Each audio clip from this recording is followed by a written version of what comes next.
এই মুহূর্তে বড় খবর, হুমায়ুন কবিরকে সাসপেন্ড করলো তৃণমূল কংগ্রেস। বিধানসভা ভোটের ঠিক আগেই তৃণমূল থেকে সাসপেন্ড হলেন হুমায়ুন কবির এবং তার কার্যকলাপের পেছনে বিজেপির উস্কানি আছে এমন অভিযোগ করা হয়েছে তৃণমূলের তরফ থেকে। সরাসরি এই মুহূর্তে হুমায়ুন কবির আমাদের সঙ্গে রয়েছেন। হুমায়ুন বাবু, আপনাকে স্বাগত টিভি 9 বাংলায়। কি বলবেন, প্রথম প্রতিক্রিয়া আপনার? আমি এই সাসপেন্ডকে স্বাগত জানাচ্ছি। তৃণমূল কংগ্রেসের কোনো সাংগঠনিক কোনো পদে হুমায়ুন কবির ছিল না, এখনও নেই।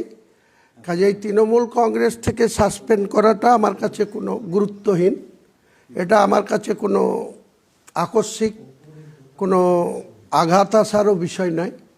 আমি এখানে তৃণমূল কংগ্রেসের কোনো বুথ স্তরের কোনো জায়গায় নেই।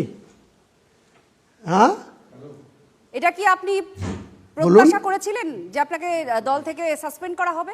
প্রত্যাশা করছিলাম, প্রত্যাশা